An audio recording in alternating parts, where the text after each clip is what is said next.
Holy Gospel according to St. Matthew, the 25th chapter. Glory to you, O Lord. Jesus said, "Then the kingdom of heaven will be like 10 virgins who took their lamps and went to meet the bridegroom. 5 of them were foolish, and 5 were wise. For when the foolish took their lamps, they took no oil with them, but the wise took flasks of oil with their lamps. As the bridegroom was delayed, they all became drowsy and slept. But at midnight there was a cry, 'Here is the bridegroom, come out to meet him.' Then all those virgins rose and trimmed their lamps. And the foolish said to the wise, 'Give us some of your oil, for our lamps are going out.' But the wise answered, saying, 'Since there will not be enough for us and for you, go rather to the dealers and buy for yourselves.' And while they were going to buy, the bridegroom came, and those who were ready went with him to the marriage feast, and the door was shut. Afterward, the other virgins came also, saying, 'Lord, Lord, open to us.' But he answered, 'Truly I say to you, I don't know you. Watch, therefore, for you know neither the day nor the hour.'" This is the gospel of the Lord. Praise to you, O Christ. Please be seated. Grace, mercy, and peace from God our Father and from the Lord Jesus Christ. Well, does it feel like it? Now we are over halfway into the season of Lent. There are 6 Sundays in Lent, and we are at Sunday number 4. And if you've noticed, we're also very deep into Matthew's Gospel. Our Gospel reading today comes from chapter 25. There are only 28 chapters in the whole book, so we're deep into Matthew's Gospel. And so I guess if you want to look at it this way, we're coming to sort of the climax of the Lenten season as we wait for Easter and Good Friday before that, and we're coming to the climax of Matthew's Gospel also. You might remember that during this whole season of Lent, our focus has been, how do we get close to God? What does the life of a disciple look like? And our readings, our gospel readings during these Sundays in Lent have all reflected that. Last week we had the parable of the wedding banquet, where at first the guests who are invited accept the invitation, but then for whatever reason they don't come. And then the king goes out and invites a lot of other guests, and when they show up, one of them shows up without the right wedding clothes, and he gets into trouble. The parable the week before that, these are all parables that Jesus is telling, and the parable that Jesus told the week before that was about the generous landowner who pays the workers who work just 1 hour the same as he paid the workers who work the whole day. And it sort of offends our sense of what's fair, but it's not our call. And the call to us is to have a generous heart. Don't begrudge somebody else when they're the recipients of grace, as part of what a disciple looks like. If you want to go one more week before that, it's the parable of the unforgiving servant. God forgave this huge, incalculable debt. God, the king, the manager, whatever we want to call him, forgives this huge amount to this servant, who then turns around and doesn't forgive a minuscule amount. And so you've got these two images, this God who forgives everything, and it reminds us that in our human condition, we're all too ready to be unforgiving and kind of hard-hearted, sort of the opposite of what the life of a disciple should look like. It's a negative example for us. This week, Matthew kind of ups the ante a little bit. Jesus in this reading and in a couple other readings I'll mention is giving an answer to a very important question that his disciples posed to him at the beginning of chapter 24. And if you don't know what that question is that they asked him, I'll remind you of it now. They come to him and it says, when he was sitting on the Mount of Olives, the disciples came to him privately, saying, tell us when this will be, and what will be the sign of your coming and of the end of the age? It's a big question. Turns out it's the wrong question, but it's a big question nonetheless. And Jesus has an immediate response for them. He tells them also in Matthew chapter 24, he says, about that day and hour no one knows, neither the angels of heaven nor the Son, but only the Father. But he's basically telling them, I don't know, and you don't know, and the angels don't know, and maybe you don't need to know. And then just to make sure that they get it, he says, therefore you also must be ready, for the Son of Man is coming at an unexpected hour. And then he goes on to tell 3 parables that illustrate this thing about being ready. And the first parable, we didn't read about that. It's a rather short parable. It's about an evil servant who overestimates the delay. See, all these things have to do with the delay of the Lord's coming. And the first parable he tells is about a servant who overestimates how long the master or the king is going to be away. And he spends his time beating the other servants and getting drunk, not paying attention to what he's supposed to be doing as a servant. And then our lesson today is in the middle parable, but the third lesson that's told us the parable of the talents. Now, that evil servant that kind of overestimated the delay, his end result, he ends up being cast into outer darkness where there will be weeping and gnashing of teeth. Not a pretty picture. And then you remember in that parable of the talents, that was one of the options to preach on today, and I chose not to because we've heard that parable a bunch of times. But that parable, the lazy servant ends up being cast into outer darkness where there will be weeping and gnashing of teeth. Again, not a pretty picture. But the parable that we read about the bridesmaids or the virgins, depending on which translation you use, is the middle parable of the 3 that Jesus tells. Now, luckily, they don't get cast into outer darkness where there will be weeping and gnashing of teeth, but neither do they get to come to the banquet. The door's locked. And so, these 3 parables about waiting and watching is basically what the takeaway is supposed to be there. And we know that this story about the bridesmaids is a parable because it starts out familiar, like all parables do. It's a story about an upcoming wedding where the bridesmaids are waiting for the groom to show up as they would normally do, and when he does show up, then they all go in procession to the groom's house for the big banquet. See, all the important stuff has happened already during the engagement. That's how things were different then than they are now. All the dowries and the contract about the marriage and actually even the wedding, the religious part of the ceremony has already taken place, but now the party is supposed to start. And the bridesmaids are waiting for the groom to show up so that they can all go to the party together. That's the familiar part. But then, like all of Jesus' parables, this one kind of dissolves into this weird kind of time where unfamiliar things happen and things that you can't account for happen. And there's a lesson in there for us. So what do we make of this parable? 10 bridesmaids, nothing unusual about that. Waiting for the groom to show up, nothing unusual about that. That's all familiar. And then there's a delay, and there's really nothing too unusual about that, because in those days, travel was tough. There could be delays, and it took time to put the festivities together.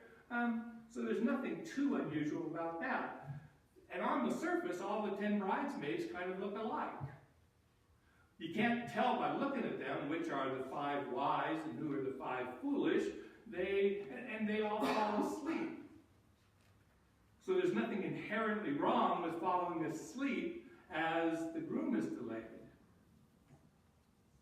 But it turns out that there were 5 bridesmaids who were prepared, and there were 5 who were not, and we consider them to be foolish.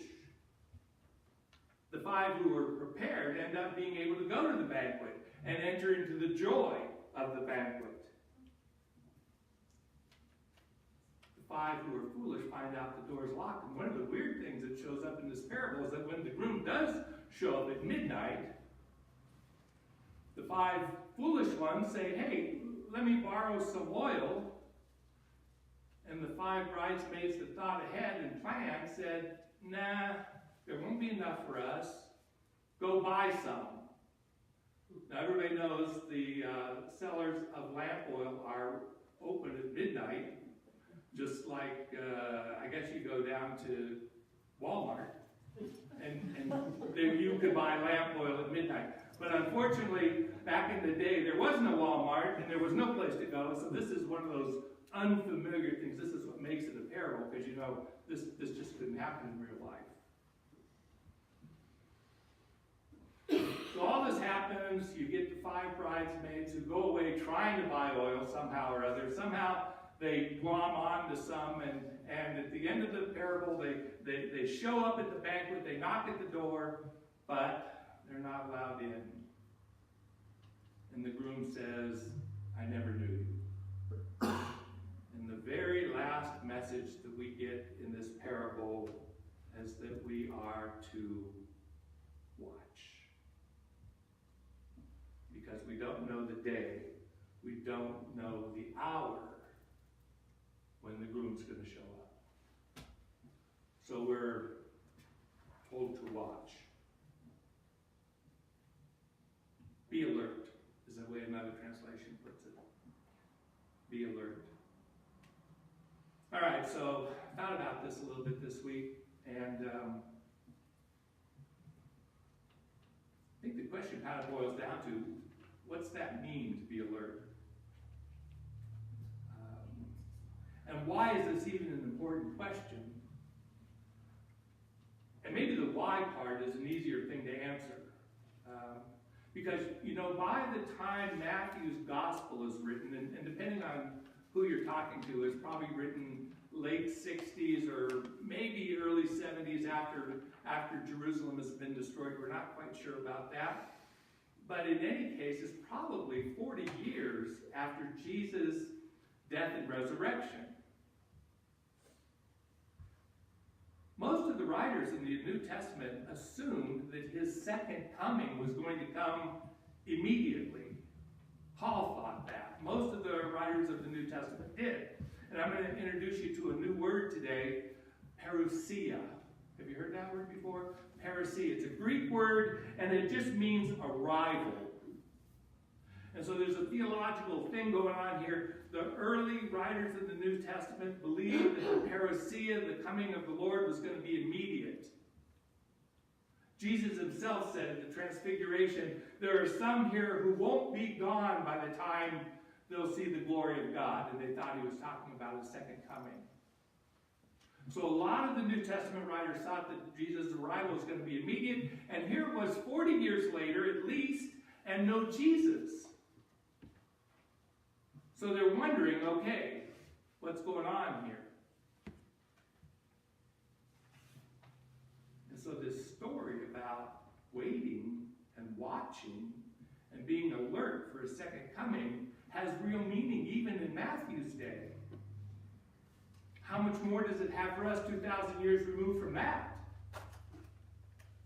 I mean, we've been waiting for longer than they have. But just to show you that this was a real concern, even in the early days of the church, Paul, writing to the church in Thessalonica, the church there was so convinced that Jesus' arrival was imminent that they quit working. They they wanted a ringside seat when the Lord came back. And so they just quit working. He's coming any minute. And so Paul wrote this in 2 Thessalonians. He says, "For even when we were with you, we gave you this command. Anyone unwilling to work should not eat. For we hear that some of you are living in idleness, mere busybodies, not doing any work." So even Paul was telling them, hey, while you wait for the Lord, you can't just sit on the sidelines, work.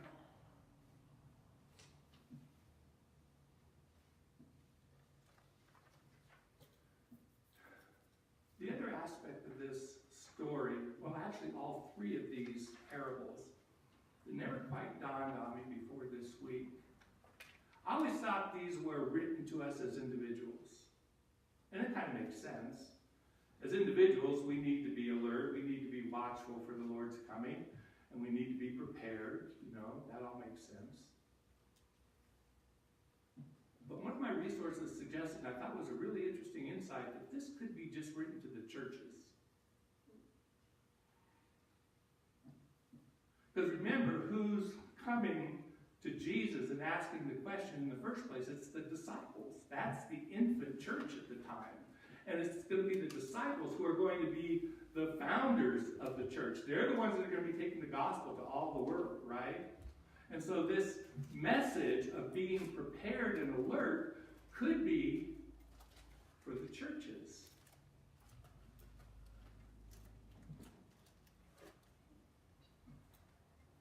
You read the story about the bridesmaids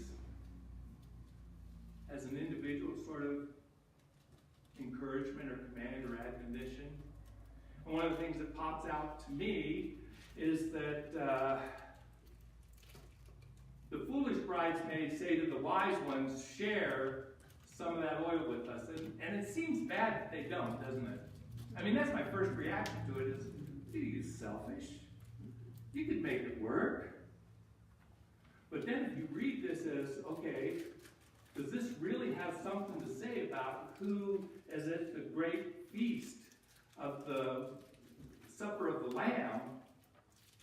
That takes on a whole different meaning. Maybe you can't borrow someone else's preparation and get in on what someone else did to the banquet at the end of days. We got to prepare ourselves. That seems to make sense.